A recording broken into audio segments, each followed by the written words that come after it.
우리가 왜 이렇게 오늘 처음 오시거나 아니면 예수님 아직 믿지 않으신 분들 또는 잘 모르시는 분들은 이렇게 생각하실 수도 있어요. 오늘 왜 이렇게 이 그리스도인들이라는 사람은, 기독교인들이라는 사람은 왜 이렇게 예수님에 대해서 이렇게 감격스러워할까? 왜 이렇게 예수님을 기뻐할까?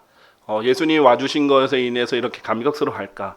또 이런 간증들을 통해서 또 이렇게 감사를 표현할까? 이런 생각이 드실 거예요. 그래서 오늘 제가 예수님이 어떤 분인지, 왜 우리에게 이렇게 중요한 분인지에 대해서 설명을 하려고 합니다. 자, 그래서 우리가 이 부분을 제가 예수님을 설명하기에 앞서서 제가 짧게 이 하나님의 말씀 한 구절을 읽고 시작하도록 할 건데요. 없으신 분들도 이렇게 짧은 구절이니까 잘 들어보시면 좋겠습니다. 성경이 없으신 분들도. 히브리서 2장 14절에서 15절 말씀인데요. 히브리서 2장 14절에서 15절 말씀입니다. 예수님께서 이 땅에 오신 이유를 이 두 구절이 굉장히 짧게 설명을 해주는데 매우 중요한 구절이라고 할 수 있겠습니다. 히브리서 2장 14절에서 15절 말씀인데요. 제가 여러분을 대신해서 제가 읽도록 하겠습니다. 그런즉 자녀들이 살과 피에 참여하는 자들인 고로 그분께서도 친히 이와 같이 동일한 속성을 취하셨느니라. 그분이 바로 예수님이시거든요. 그래서 우리가 살과 피에 참여하는 자들인 것처럼 예수님께서도 이와 같이 동일한 속성을 취해서 살과 피를 잇는 인간의 몸을 입고 오셨다는 거예요. 이 말 자체가 예수님이 그냥 인간이 아니시라는 것을 보여주죠. 이는 그분께서, 예수님께서죠, 죽음을 통하여 죽음의 권능을 가진 자, 곧 마귀를 멸하려 하시며, 마귀가 죽음의 권능을 가진 자라고 성경을 말하고 있습니다. 그런데 예수님이 이 마귀를 멸하는 방법은, 죽음의 권능을 가지고 있는 마귀를 멸하는 방법은 죽음을 통해서 마귀를 멸하려는 거였다. 죽음의 권능을 가진 그 마귀를 이기려면 예수님께서 직접 죽으셔서 부활하심으로써 이 죽음의 권능을 가진 마귀를 이기신 거예요. 15절에 죽음을 두려움으로 인하여 자신들의 전생애 동안 속박되어 종속된 자들을 구출하려 하심이라. 이 죽음의 권능을 마귀가 꽉 쥐고 있는데 여기서부터 우리를 구출해 주려고 우리를 위해서 죽으시고 이 죽음에 속박되어 있는 자들을 하나님께서 구출해 주려 오셨다. 이렇게 얘기하십니다. 그래서 오늘 이 메시지는 예수님이 왜 우리에게 이토록 중요한 분인지 이 부분에 초점을 맞춰서 설명하고자 합니다. 시작하기 전에 제가 짧게 기도하겠습니다. 살아계신 주 하나님 아버지 감사합니다. 주님께서 많은 성도님들의 기도를 들어주시고 또 각각 자신의 사랑하는 주변 지인들과 친구들과 또 가족을 이렇게 초대하고 여기까지 올 수 있도록 인도해 주신 하나님께 모든 영광과 감사와 찬양을 드립니다. 주님, 이 시간 주님께서 특별히 임해 주셔서 주님의 그 능력 있는 말씀으로 하나님에 대해서 또 예수님에 대해서 또 구원에 대해서 복음에 대해서 얼마나 이 중요한지 또 무엇인지를 정확하게 잘 이해하고 가는 시간 될 수 있도록 도와주십시오. 그리고 단순히 머리로만 이해하는 것이 아니라 정말 마음으로 예수님을 믿고 받아들이는 그런 시간들이 될 수 있도록 도와주십시오. 주님께 모든 것을 부탁드립니다. 곧 다시 오실 주 예수 그리스도의 이름으로 기도드렸습니다. 아멘. 자, 오늘은 이제 영어로 크리스마스라고 하고요. 그다음에 이제 한자로는 성탄절이라고 하죠. 쉽게 말해서는 예수님이 태어나신 날이다 이렇게 말하는 날입니다. 우리 정확하게 이 날에 예수님이 태어나신 건 아니지만요. 그래도 예수님을 태어난 걸 기념하는 날로서 이제 이 날을 지정을 한 거죠. 자, 이 전 세계가 이 날을 기념하고 있습니다. 우리나라만 이것을 기념하는 게 아니죠. 우리나라뿐만 아니라 유럽, 미국, 캐나다, 남미 같은 국가들도 다 이 날을 대대적으로 기념합니다. 제가 말했던 유럽이나 미국, 캐나다나 남미 같은 경우에는 특히 몇 달 전부터 이 날을 계속해서 준비하고 기념하기도 하죠. 제가 직접 다 가봤던 곳들입니다. 제 눈으로도 직접 봤어요. 정말 이 날을 소중히 여기고 중요하게 여기고 준비를 많이 합니다. 심지어 이슬람 국가인, 이제 이슬람 국가는 기독교 국가가 아니잖아요. 그런데도 이슬람 국가인 이라크도 몇 년 전에 성탄절을 공휴일로 지정했고요. 레바논, 시리아 등의 대부분 이슬람 국가들도 성탄절을 기념합니다. 아주 이제 일부 이제 성탄절을 법으로 금지할 만큼 극단적인 국가 소수, 극단적인 국가 이제 극소수의 국가들을 제외하고 말이죠. 대표적인 게 이제 북한, 그 다음에 소말리아 이런 국가들입니다. 아주 극소수의 국가들 제외하고는 전 세계적으로 불교 국가든 아니면 이슬람 국가든 그 어떤 국가도 다 이날을 공통적으로 기념하죠. 그리고 이뿐만 아닙니다. 전 인류가 공통적으로 사용하고 있는 달력이죠. 우리가 지금 쓰는 달력이 서기 2024년입니다. 전 세계가 공통적으로 쓰는 이 달력 또한 예수님의 탄생을 기점으로 이 달력이 나눠졌어요. 그래서 우리가 기원전, 기원후라고 얘기하는 그 달력의 기준이 우리가 서기라고 2024년이라고 말하는 그 기준이 예수님의 탄생을 기점으로 만들어진 기준입니다. 자, 무엇이 사람들로 하여금 예수님의 탄생을 이처럼 중요하게 여기게 만들었는가?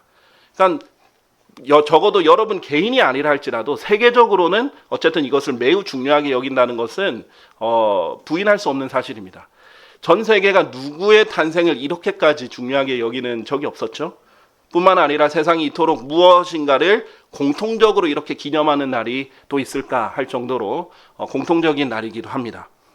자, 제가 결론적으로 일단 말씀을 드리자면요. 예수님의 탄생이 왜 이토록 전 세계에 이렇게 중요한 영향을 끼치냐면 오늘 제가 읽었던 구절처럼 예수님이 인류의 죽음 문제를 해결해 주시기 위해서 죽기 위해 태어나신 유일한 분이기 때문이에요.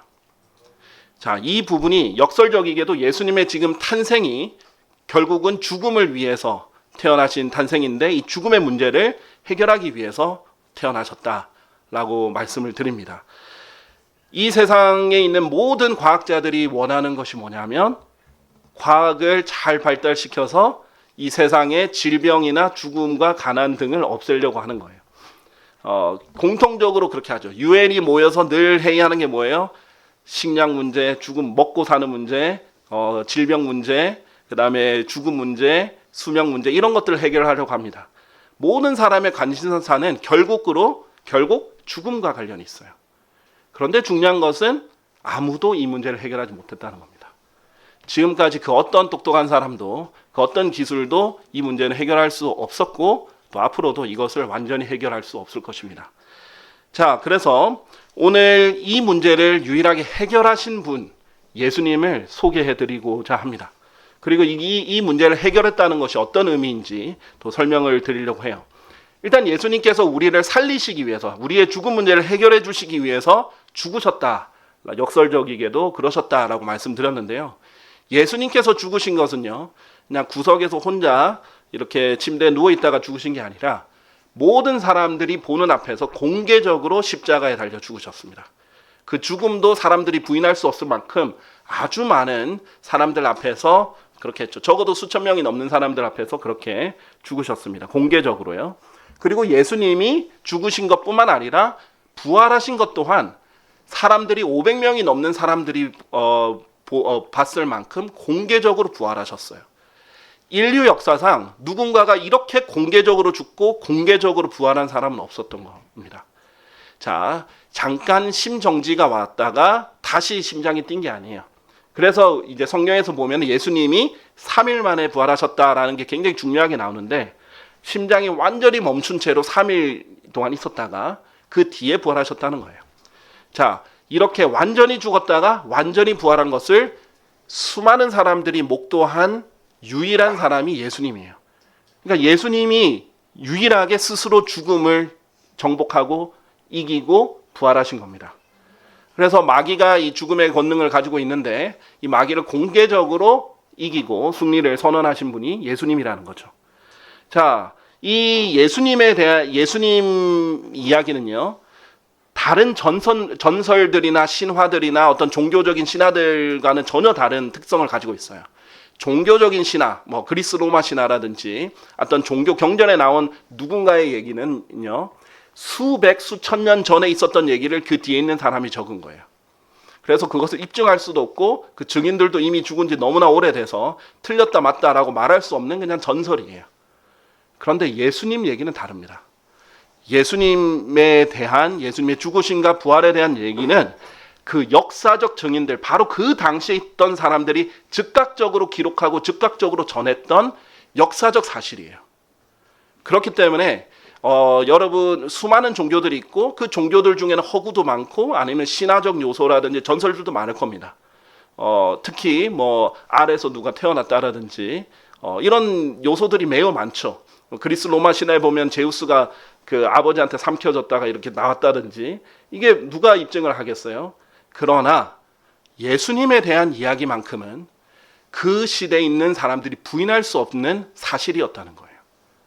그러면 어떤 분이기에 도대체 유일하게 이 죽음 문제를 이기고 부활하셨고 스스로 부활하셨고 또 유일하게 이것이 즉각 기록되고 전파되고 이것을 본 증인들이 로마 제국이 제발 전하지 말라고 잡아서 죽이는데도 목숨 걸고 계속 전했냐 이거죠. 그래서 심지어는 나중에 로마 제국 전체가 뒤집혀서 예수님을 믿는 사람들이 더 많아진 그런 일이 어떻게 벌어졌는가.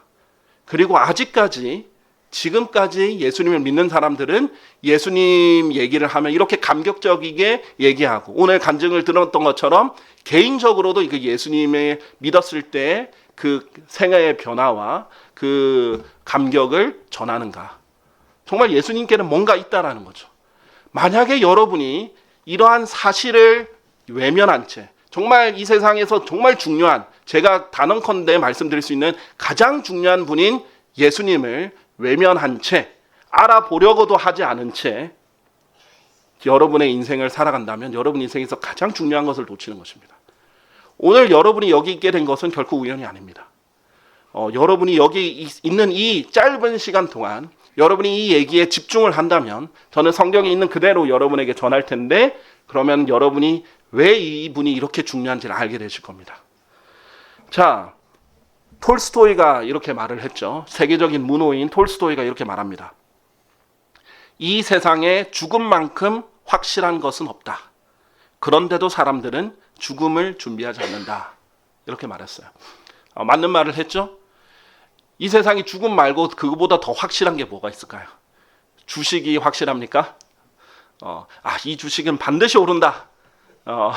그만 확실합니까? 아니면 심지어 부동산은 불패야. 부동산 반드시 오른다. 이것도 확실합니까? 그러지 않아요. 돈이 확실합니까? 아니에요. 돈은 휴지 조각이 될 수 있습니다. 우리 전 세계 곳곳에서 일어나는 일이잖아요. 남미에 있는 수많은 국가들이 국가 부도를 선언하면서 종이 쪼가리, 휴지 쪼가리보다도 가치가 없어지는 게 돈이 됩니다. 세계 1, 2차 대전 이후에는 독일의 화폐가 너무나 인플레이션이 급격하게 와서 가치가 떨어져서 돈을 수레에 싣고 와도 휴지 한 장을 못 샀습니다. 지금도 그러는 나라들이 있어요. 나라가 부도가 나면요. 여러분이 억만금을 가졌다 할지라도 가치가 없어져 버립니다. 약속을 지킬 수 없기 때문이에요. 자, 여러분의 가족이 여러분에게 한 약속이 이만큼 확실할 수 있습니까? 여러분의 가족이 하든 친구가 하든 그 누가 한 약속이 이만큼 확실할 수 있어요. 심지어 삼성도 부도가 날 수 있어요. 심지어 구글이든 테슬라든 부도가 날 수 있는 일입니다. 그러나 죽음은 반드시 일어나는 일이에요. 그런데 매우 중요한 일이고요.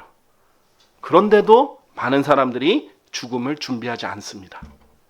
성경은 죽음에 대해서 이렇게 말합니다.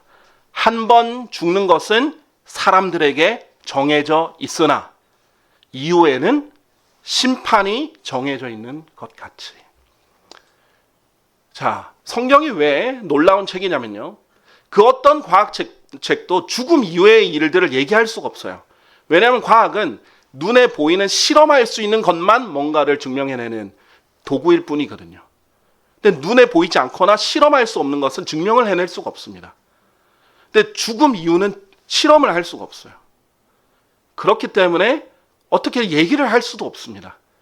근데 성경은 하나님께서 여러분에게 생명을 주셨고 죽음 이후에 여러분의 영혼을 주셨기 때문에 죽음 이후에 어떻게 될지를 다 아시는 분께서 처음부터 자세하게 어떤 일들이 일어날지 적어 놓으셨는데 죽음이 정해져 있다. 한 번 죽는 것은 사람들에게 정해져 있다라는 사실과 그러니까 무슨 말이에요? 하나님이 정하신 거예요. 하나님이 정하신 것은 사람이 바꿀 수가 없습니다. 피할 수가 없어요. 낮이 지나면 밤이 어김없이 오죠. 밤이 지나면 또 낮이 와요. 이걸 누가 바꿀 수 있겠습니까? 사계절 어김없이 돌아오죠. 죽음, 이것도 하나님이 정하셨기 때문에 바꿀 수가 없어요. 그런데 그 이후에도 무슨 일이 정해져 있는지 알려주시는 거예요. 심판이 정해져 있다라는 거예요. 자, 심판이라는 것은 하나님께서 여러분을 판결하시는 거예요. 하나님이 여러분의 인생을 가지고 판결을 하시는 재판장이 되셔서 여러분 인생을 낱낱이 보시는 겁니다. 자, 그런데 이 요한계시록 20장에는요, 제가 기니까 읽지 않고 설명을 드릴게요. 뭐라고 적혀 있냐면, 하나님이 심판하실 때는 여러 책들이 놓여져 있는데 여러분이 지금까지 한 모든 행위들이 다 기록되어 있습니다. 그리고 하나님은 당연히 능력자시니까 기록, 성경 영어로 기록이라는 말이 record라는 단어거든요. 근데 이 기록이 지금 어디에 쓰이냐면은 영상을 기록할 때도 기록이라고 합니다. 글만 기록이 아니라 영상을 저장하는 것도 record라고 해요. 하나님께서 글로만 적어 놓으셨을까요? 하나님 능력이 넘치는 분이 여러분이 보는 2D 영상을 넘어서서 3D, 더 입체적으로 여러분에게 다 보일 수 있을 정도로 잘 기록해 놓으셨지 않겠어요? 얼마든지 기록도 보여주실 수 있지 않겠습니까?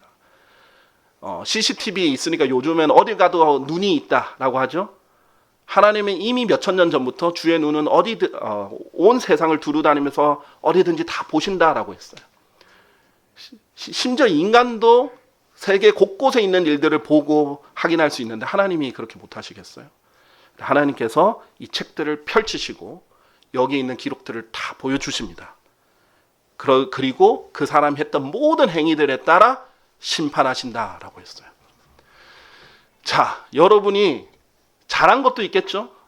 그런데 절대 이것만큼은 사람들에게 안 알려줬으면 좋겠다.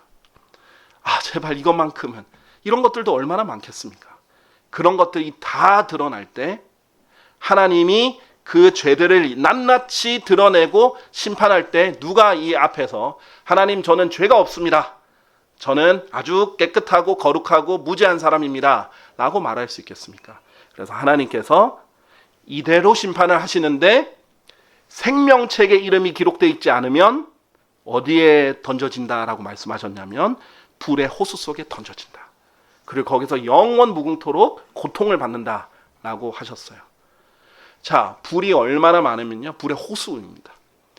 그 넓은 호수도 있죠. 제가 미국과 캐나다 국경을 지날 때 미국의 5대 호수들이 거기 다 있습니다. 그 호수에 가면 진짜 바다 같아요. 왜냐하면 진짜 수평선이 보이거든요. 이 호수가 우리나라보다 더 큰 호수들이 있습니다. 그런 불로 가득 찬 호수들에서 영원히 잠겨서 고통당하면서 있는 겁니다. 자, 그러면 어떤 사람이 이 불의 호수 속에 던져지는가? 또 왜 이렇게 되는가? 자, 하나님께서 제일 싫어하는 것이 있는데 바로 죄입니다. 죄. 자, 생각해 보십시오. 여러분도 죄가 많잖아요. 거짓말도 해봤을 거고, 누군가를 미워도 해봤을 거고, 속여도 봤을 거고, 아니면은 욕도 해봤을 거고, 여러 가지 일들이 있을 겁니다. 여기 중에 이제 성인 중에 그런 걸 한 번도 안 해본 사람은 없겠죠. 자, 그런데 이런 똥 묻은 개가 겨 묻은 개 나무라 한다고 우리가 이렇게 많이 죄가 듬성 묻어져 있는 사람도 극악한 죄를 보면 너무나 혐오스러워하고 경악을 합니다. 여러분, 연쇄살인범이나 사이코패스처럼 남을 죽이고도 감정이 아무렇지도 않은 사람이거나 연쇄 강간범이거나 자기 부모를 죽인 사람이거나 이런 끔찍한 죄들을 보면 어때요? 그 사건을 듣는 것만으로도 밥이 목에 잘 안 넘어가고 이 사람을 보는 것만 해도 힘들 거고 이 형사들이 그런 사람들 보면 막 분노가 치밀어 오른다 그러죠. 당연한 거 아니겠어요? 그런데 더 많은 사람들이 공감하는 게 뭐예요? 그런 범죄자들이 사형을 안 받아요. 그런 범죄자들이 10년, 20년 뒤에 나와요. 사회 속에. 그래서 많은 사람들이 공분을 사고 있는 거죠. 왜냐하면 공통적으로 분노하기 때문이에요. 자, 그런데 오죽하면 우리까지도 그런데 너무나 깨끗하고 거룩하신 하나님께서, 죄가 없는 하나님께서 보시기에 이 죄들이 얼마나 더럽고 끔찍하고 역겨워 보이시겠어요? 그래서 성경에서는 하나님께서는 사악한 자에게 날마다 분노하신다라고 분노하라고 돼 있어요. 우리도 분노하는데 하나님 안 분노하시겠어요? 하나님께서는 사람을 하나님의 형상대로 만드셨다 그랬어요. 우리도 감정이 있는데 하나님은 감정이 없으시겠어요? 하나님이 사랑만 하시는 것 같아요? 아니요. 하나님은 죄를 증오하시기도 합니다. 자, 누군가를 사랑한다면요, 당연히 무언가를 동시에 증오하는 거예요. 사랑과 증오는 동전의 양면과 같은 겁니다. 여러분이 누군가를 사랑하는 사람이 있어요. 그러면 이 사랑하는 사람을 해치려는 사람을 사랑하겠어요? 당연히 증오하죠. 이 사람에게 해를 끼친 사람을 증오하게 되는 거예요. 여러분이 누군가를 사랑한다면 이 누군가가 이 사람을 빼앗으려고 할 때 당연히 분노하게 되는 거죠. 마찬가지입니다. 하나님께서는 또한 성경에 죄인들 위해 하나님의 진노가 그 위에 거한다라고 말씀하셨어요. 하나님이 정말 분노하시는 것은 무엇이냐? 죄입니다. 이 죄 가운데 전쟁도 나는 것이고 강간도 일어나는 것이고 이 죄라는 이름 안에서 살인도 일어나는 것이고 방화도 일어나는 것이고 온갖 고통들이 이 죄에서 나오는 것이에요. 하나님이 선하고 의로운 것은 사랑하시지만 죄는 굉장히 싫어하시는 거예요. 그래서 하나님께서 이 죄인들이 갈 곳을 뭐라고 하셨는가? 지옥이라고 하셨어요. 사악한 자들은 지옥으로 돌려질 것이요. 아까 그 불의 호수에 던져진다 그랬죠? 지옥의 최종 장소입니다. 거기서 영원히 불타는 곳이에요. 그런데 이 지옥이 어떤 곳인지 예수님이 오셔서 아주 세부적으로 얘기하셨어요. 성경 곳곳에 나와 있는데 예수님께서 특별히 더 많이 알려주셨습니다. 어떤 곳이냐면요, 그곳 지옥에는 그들의 구더기도 죽지 않고 불도 꺼지지 아니하느니라 했어요.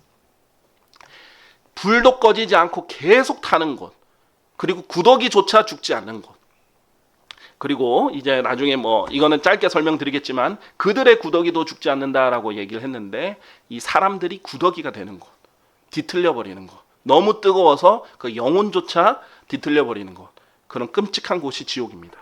그 외에도 밤낮 쉼을 얻지 못한다. 울며 이를 갈고 있다. 그리고 하루 이틀 100년 1000년이 아니라 영원 무궁토록 고통을 받는다 등 아주 끔찍한 곳이 바로 이 지옥입니다.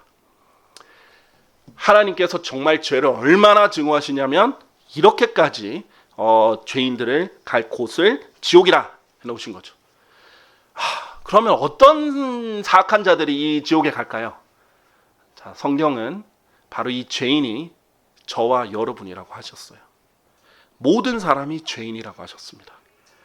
로마서 3장 10절은 의로운 자는 없나니 없도다, 한 사람도 없도다. 하나님 기준에서는요, 의로운 사람이 없다, 단 한 명도 없다. 심지어는 선을 행하고 죄를 짓지 아니하는 의인이 땅 위에 한 명도 없다라고 했어요. 여러분, 그 어떤 사람이 선을 행하고 나서 죄를 짓지 않는 사람이 있습니까? 다 죄를 지어요. 한 번도 죄를 짓지 않는 사람이 있을 수가 없죠. 성경은 또한 모든 사람이 죄를 지었기 때문에 하나님의 영광에 이르지 못한다라고 하셨어요. 자, 여러분, 우리 도토리 키재기라고 하는데 죄가 있는 사람 눈에는 나는 좀 괜찮은 사람이고 저 사람은 좀 심각한 죄인이야 라고 할지 몰라요. 하나님 눈에 봤을 때는 진짜 도토리 기적입니다. 다 죄인이에요. 다 죄를 지었고요. 죄가 없는 하나님의 영광에 계신 그 천국에는 들어올 수 없는 사람이에요. 그럼 성경에선 천국이 없으면 어디에 가야 되느냐? 지옥에 갑니다. 천국은 하나님이 계시는 곳이고 지옥은 마귀가 영원 무궁토록 던져지는 곳이에요. 바로 이것 때문에 우리 인류는 아주 심각한 상황에 놓여 있었습니다. 자, 왜 죄인이냐? 죄를 지어서만 죄인이 아니에요. 여러분 이미 태어날 때부터 이 죄의 본성을 가지고 태어났어요. 왜냐하면 우리의 인류의 조상인 아담이 죄를 지은 이후로 유전자처럼 이 본성을 타고 났습니다. 그래서 어린아이도 거짓말해요. 제가 아이를 키워보니까 아이가 아직 기지도 못하는데 엄마가 먹지 말라 한 거를 엄마가 뒤도니까 숨겼다가 다시 꺼내서 먹더라고요. 아직 이게 뭐 잘못됐는지 안 됐는지도 모르지만 거짓말을 순간적으로 말을 배우자마자 거짓말을 하더라고요. 응, 아니, 이것만 할 줄 알아도 거짓말을 하더라고요. 이 죄의 본성을 타고 났어요. 그리고 죄를 계속 짓습니다, 또. 자, 그래서 이 마음이, 사람의 마음이 죄의 공장같이 죄를 찍어내는 것 같아요. 그래서 예수님께서는 이렇게 말씀하셨어요. 그 사람에게서 나오는 것, 그것이 그 사람을 더럽히느니라. 이는 속에서, 마음 속에서, 곧 사람들의 마음에서 악한 생각들과 간음들과 음행들과 살인들과 도둑질들과 탐욕과 사악함과 속임수와 음란과 악한 눈과 신성모독과 교만과 어리석음이 나오기 때문이라. 이 모든 악한 것들이 속에서 나와 그 사람을 더럽히느니라 했어요. 자, 여러분이 꼭 어떤 일을 반드시 실행해야만 그게 죄가 아니에요. 여러분의 이미 속에서, 생각에서부터 음란한 생각을 하고 악한 생각을 하고 누군가를 증오하고 약속을 저버리고 부모를 공경하지 않고 업신여기고 이런 모든 것들 다 죄입니다. 근데 하나님 그걸 아신다라는 거예요. 계속 이 사람을 더럽히고 있는 거예요. 하나님 눈에는 너무나 더럽고 가증한 사람들인 거예요. 여기에 예외인 사람이 단 한 명도 없습니다. 그래서 성경은 이렇게 말합니다. 이 마음은 만물보다 거짓되고 속임수로 가득하고 극도로 사악하니 누가 마음을 알 수 있으리요? 라고 했어요. 만물보다 속임수로 가득하고, 그러니까 마음으로 얼마나 많은 속임입니까? 극도로 사악하다라고 얘기합니다. 누가 마음을 알 수 있으리요? 그렇죠. 물길은 알아도 사람 마음을 모른다 그러죠. 시시때때로 바뀌고 안정적이지 않고 매번 거짓말하고 순간을 모면하려고 하고 누군가를 증오하고 쉽게 자기 합리화하고 이 모든 것이 인간의 죄덩이인 것을 다 증명해주고 있어요. 우리가 그것을 아는 게 뭐예요? 하나님이 우리가 태어날 때부터 주신 양심이 있기 때문이에요. 그래서 우리가 무엇이 선이고 악인지 알아요. 그런데도 계속 악을 짓는 겁니다. 죄를 짓는 겁니다. 자, 그러면 이 끔찍한 지옥에 갈 수밖에 없는 운명에 처해져 있는 인류는 매우 심각한 상황에 처해졌던 거예요. 근데 이 문제를 해결하러 오신 분이 바로 예수님입니다. 그래서 예수님께서 이렇게 일찍이 말씀하셨어요. 예수님이 자신을 인자다 이렇게 표현을 하시는데, 인자가 잃어버린 바 된 자를 찾고 구원하기 위하여 왔다라고 말씀하셨어요. 그러니까 예수님이 이 땅에 오신 이유는요, 이렇게 잃어버린 바 된 사람들, 지옥에 갈 사람들을 잃어버린 바 된 사람들이라고 해요. 원래 다 하나님 거죠. 그런데 죄 때문에 하나님과 멀어지고 지옥에 가게 된 그런 사람들을 찾아내서 그 사람들을 구하려고 왔다라고 말씀하시는 겁니다. 어떻게 하시냐면요, 심지어 양의 비유를 하셔서 100마리의 양이 있으면 잃어버린 그 양 한 마리 찾으려고 산속을 가고 계곡을 가고 곳곳을 찾아다니다가 이 잃어버린 양을 찾으면 어깨 위에 놓고 뛸 듯이 기뻐하며 돌아와서 잔치를 벌이면서 함께 크게 기뻐하자. 내가 이 잃어버린 바 되었던 양을 내가 찾았다라고 말하면서 기뻐하는 모습입니다. 예수님이 여러분을 지옥 가는 것을 그냥 보실 수가 없었던 거예요. 최근에 광고가 나오더라고요. 뭐 소방관이라는 영화가 나왔다고. 이게 화재 현장을 목숨 걸고 뛰어드는 소방관들을 기념해서 만든 영화라고 합니다. 소방관이, 우리 보세요. 경찰, 검찰 이런 사람들은 욕도 많이 먹죠. 훌륭한 분들인데, 군인도 훌륭한 분들인데 욕을 먹기도 많이 먹습니다. 물론 정치적인 이유 때문에 욕을 먹기도 하죠. 근데 소방관을 욕하는 사람들 별로 없어요. 왜냐면 소방관은 권력이 별로 없습니다. 소방관은 권력이 없는데 희생만 엄청나요. 특히 초기 소방관들은 엄청난 희생을 많이 했다 그러죠. 정말 불구덩이 속에 들어가가지고 한 사람이라도 구출해내려고, 그냥 사실 안 구출해도 사실 상관없는데 자기가 화상을 입고 다치는 일이 있더라도 구출해내려고 한다는 거죠. 그런데 예수님은 여러분을 잠시 불이 붙었다가 꺼지는 그런 화재 현장에서 여러분을 구원하는 게 아니라 영원히 불탈 사람들을 지옥에서 건져내 주시기 위해 오셨다는 거예요. 이렇게 해주신 분이 인류 역사상 유일하게 예수님밖에 없었고, 그렇게 하실 수 있는 분도 예수님밖에 없다는 거예요. 왜 그러냐? 예수님이 하나님이셨기 때문입니다. 여기서 예수님이 그 모든 인간들과 다른 점이 나오는 거예요. 성경에서 이렇게 말합니다. 경건의 신비는 논란의 여지 없이 위대하도다. 하나님께서는 육체로 명백하게 나타나셨고. 자, 놀라운 건 뭐냐면요, 여러분을 만드신 창조주 하나님께서 이 온 우주 만물을 만드신 하나님께서 여러분을 만들어 놓고 방관하신 게 아니라 여러분을 잘 만들어서 여러분에게 자유를 주셨어요. 자유의지라고 하죠. 근데 이 자유를 줬더니 자유를 가지고 계속 죄를 짓고 심판받고 벌받을 일만 하는 거예요. 근데 그것을 또 심판 안 하실 수가 없어요. 우리나라 국가에서 재판을 안 하면 어떻게 됩니까? 수많은 범죄자들이 죄를 짓겠죠. 심판해야 돼요. 그게 공의입니다. 정의고 공의예요. 이것을 행하기 위해서는 심판을 해야 되는데 여기서 직접 건지시기 위해서 본인이 대신 인간으로 오셔서 대신 그 심판을 받았다는 거예요. 그리고 대신 죽고 대신 죗값을 치르고 여러분을 살려주시겠다는 거예요. 바로 이 예수님께서 하나님이 이 땅에 오신 분입니다. 그래서 인류 역사는 예수님 오시기 전과 오시기 후로 나뉩니다. 우리의 달력은 하나님이 인간으로 오신 날부터 새롭게 시작한 겁니다. 그래서 이 예수님께서 여러분을 위해서 하신 일이 무엇인가? 여러분의 죄들을 다 담당하시기 위해서 십자가라는 나무에 달려서 친히 우리를 위해서 대신 죽어주신 거예요. 그리고 나서 이 죽고 끝나면 하나님이 아니죠. 그럼 능력이 없잖아요. 누군가를 위해서 죽어주는 건 인간도 할 수 있습니다. 그런데 부활을 하셔서 이 죽음을 이기신 거예요. 그리고 그렇게 할 수 있는 능력이 있다는 것을 만천하에 공개적으로 보여주신 것입니다.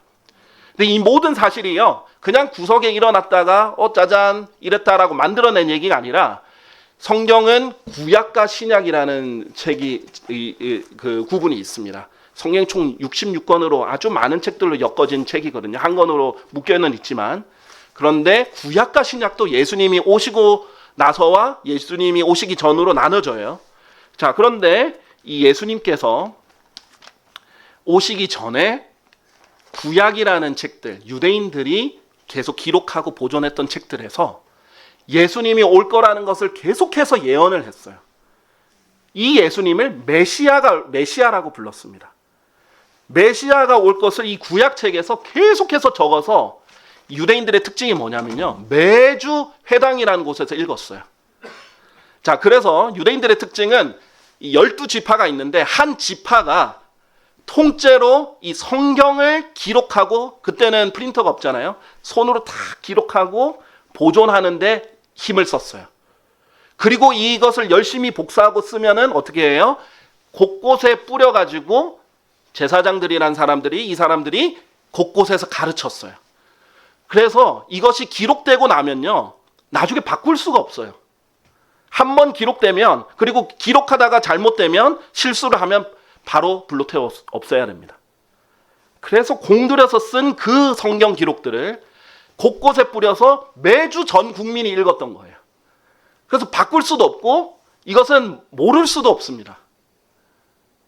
거의 1년에 한 번씩 이 연서들이 돌아가면서 읽거든요.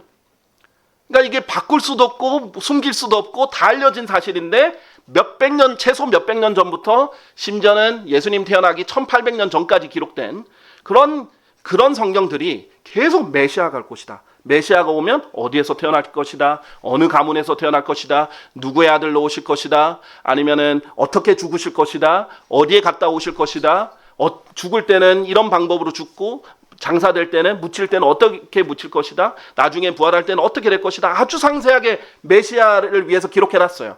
그리고 메시아는 등장할 때 다 알 수 있도록 수많은 기적과 이적들을 공개적으로 할 것이라는 것도 알려주셨습니다.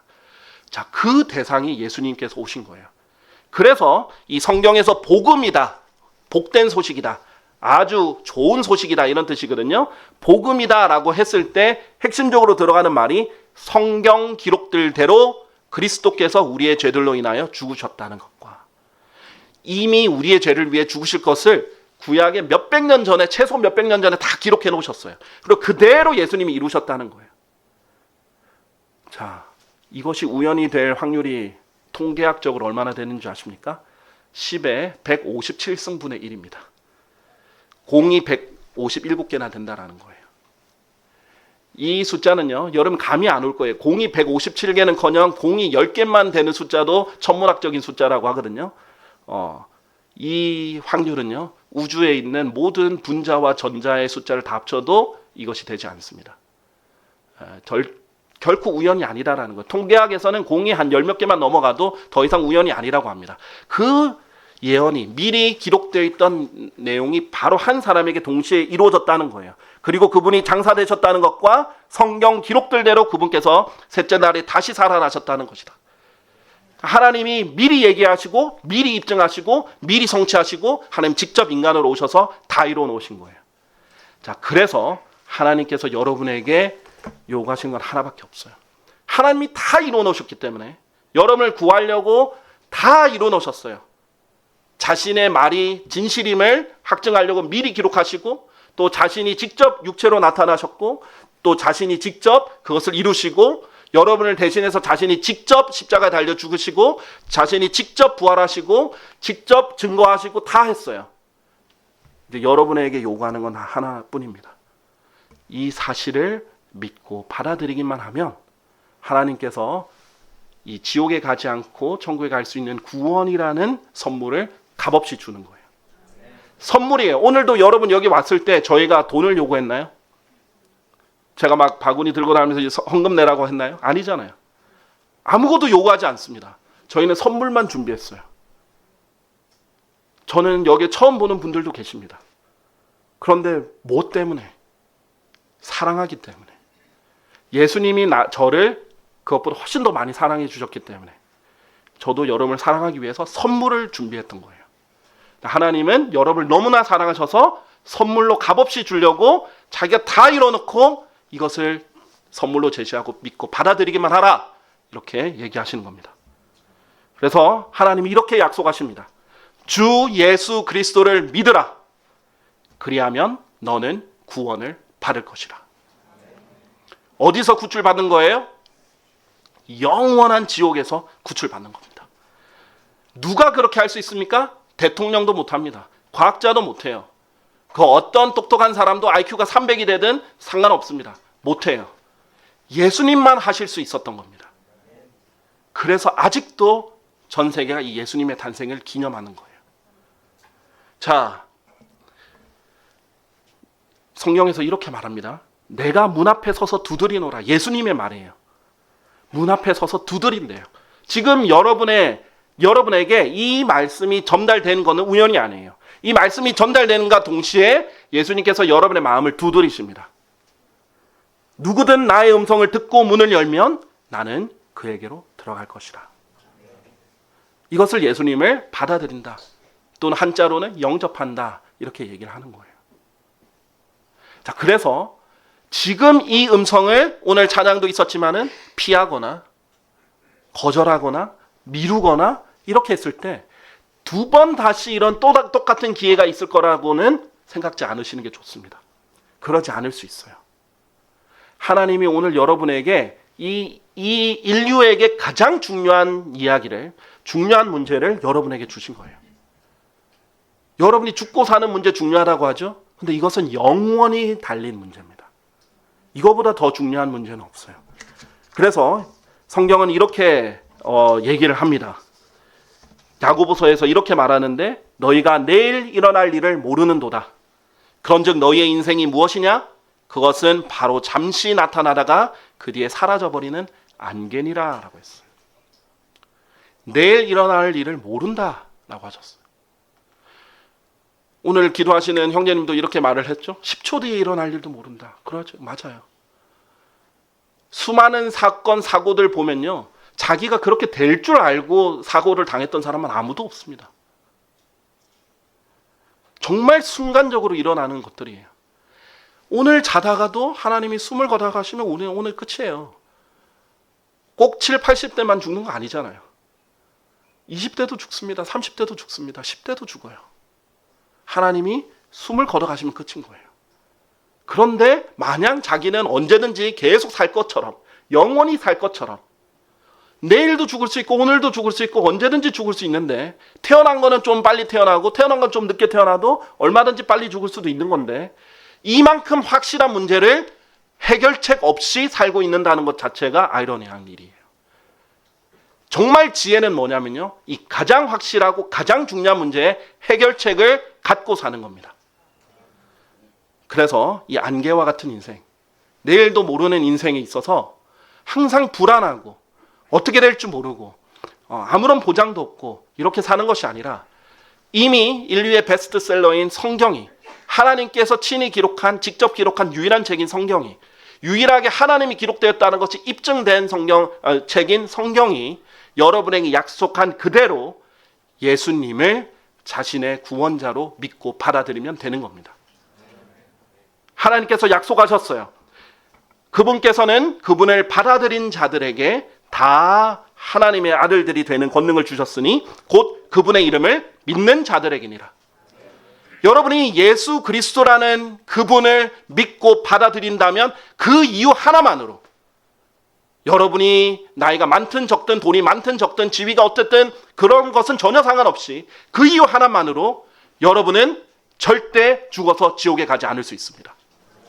여러분이 아무리 그 어떤 죄를 지었다 할지라도 지금 예수님께로 돌이켜서 나오면 여러분은 지옥에 가지 않고 구원받으실 수 있습니다. 이 일은 바로 성경이 기록된 대로 예수님을 통해서만 가능한 겁니다. 그리고 구원을 받았어요. 예수님 믿었어요. 그럼 또 죄를 지으면 또 지옥에 가는가? 절대 그렇지 않습니다. 죄를 지으면 반드시 자백하고 또 돌이켜야 되고 또 그것을 잘못한 사람에게 사과도 해야 되고 다 해야죠. 그걸 하지 말라는 게 아니에요. 그러나 여러분은 여전히 지옥에 가지는 않습니다. 왜냐하면 하나님의 사랑을 이미 받았기 때문이에요. 이것이 영원히 보장되는 겁니다.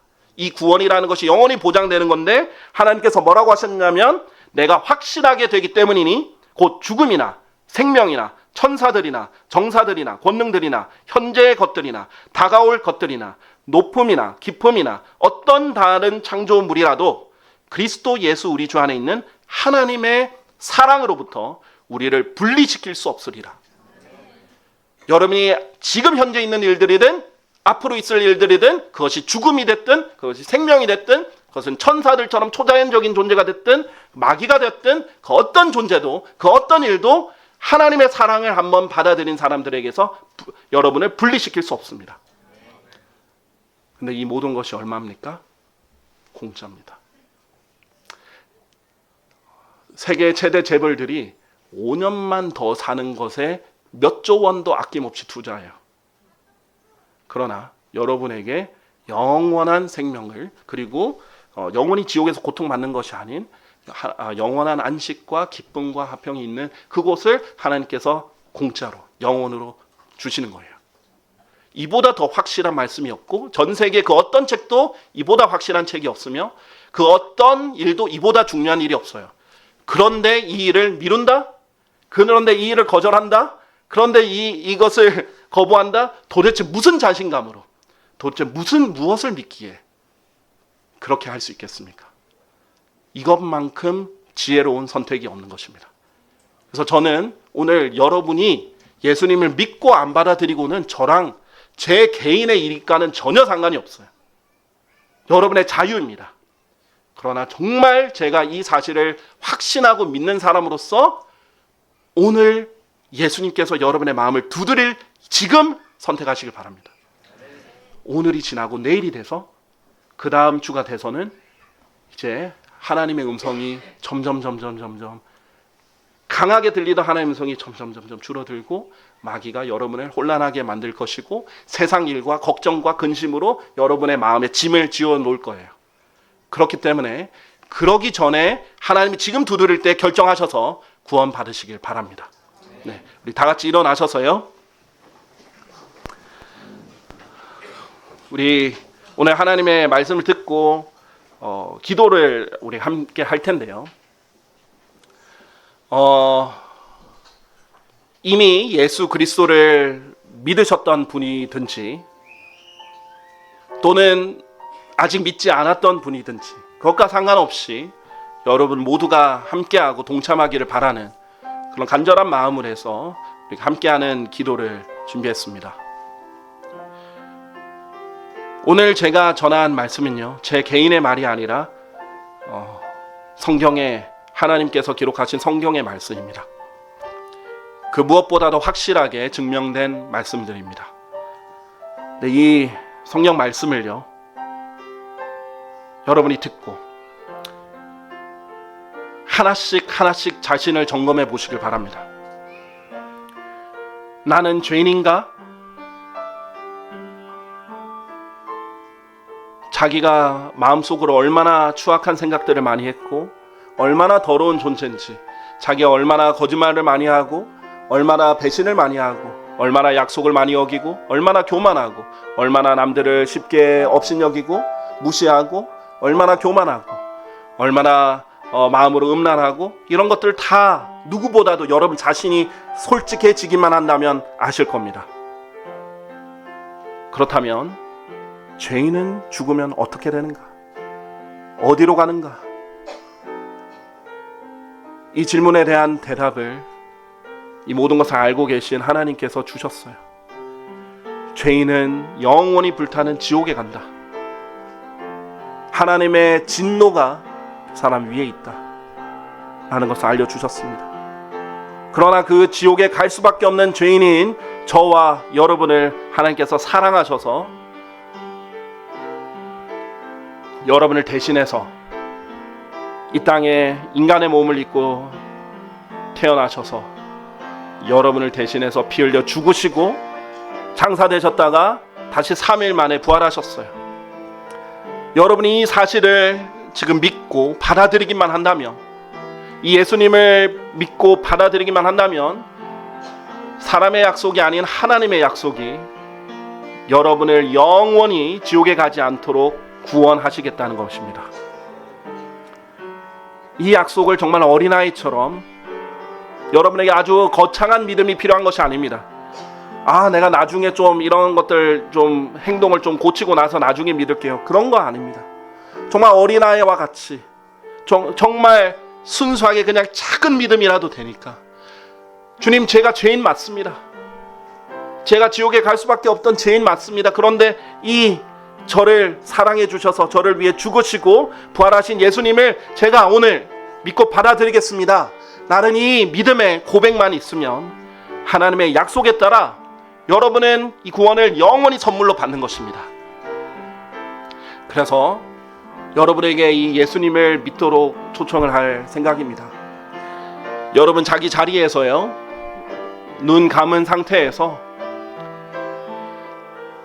내가 오늘 예수 그리스도를 믿겠다, 내가 예수님을 믿고 받아들여서 이 하나님이 돈을 요구한 것도 아니고 어떤 값을 치라는 것도 아니고 정말 값없이 선물로 주신 이 구원의 선물을 거절하지 않고 받아들이겠다, 그렇게 하는 분들은 우리 다 같이 제가 하는 대로 믿음으로 정말 진심으로 이렇게 고백하시기를 바랍니다.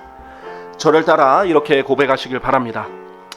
하나님, 저는 지옥에 갈 수밖에 없던 죄인입니다. 그러나 예수님께서 저의 죄를 대신하여 십자가에 달려 죽으시고 장사되셨다가 3일 만에 부활하신 이 사실을 믿습니다. 제가 하나님이신 예수님을 나의 구원자로 믿고 받아들이오니 저를 지옥에서 구원해 주십시오. 저를 구원해 주셔서 감사합니다.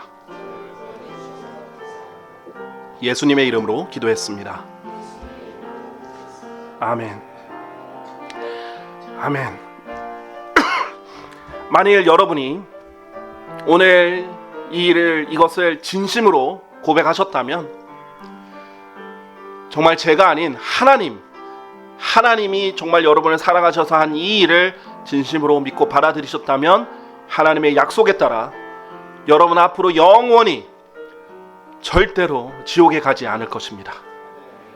여러분이 잘나서가 아니고, 여러분이 잘해서가 아니라, 여러분이 남들보다 더 뛰어나서도 아니고, 여러분이 남들보다 더 착하게 살아서도 아닙니다. 오직 예수님께서 여러분의 죄를 대신해서 죽으셨다는 그 이유만으로, 그 죄값을 치르셨다는 그 이유만으로 여러분은 영원히 지옥에 가지 않게 된 것입니다. 저는 오늘 이렇게 새롭게 예수를 믿고 받아들인 분들 모두 환영합니다.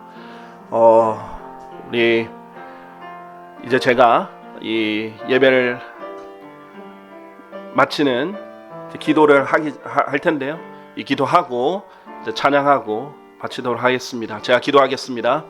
살아계신 주 하나님 아버지 감사합니다. 오늘 주님의 은혜로 이렇게 하나님의 말씀을 들을 수 있게 해주셔서 너무나 감사드립니다. 오늘 한 사람 한 사람의 발걸음을 지켜주셔서 감사드립니다.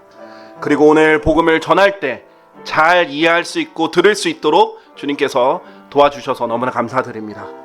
오늘 새롭게 예수님을 믿고 받아들인 사람들 주님께서 사랑해 주십시오. 주님 그들의 인생을 인도해 주시고 주님을 더욱더 사랑하고 또 하나님을 더욱더 확신하며 살아가는 그런 인생이 될 수 있도록 도와주시옵소서. 주님께 모든 감사와 찬양을 드립니다. 주 예수 그리스도의 이름으로 기도했습니다. 아멘.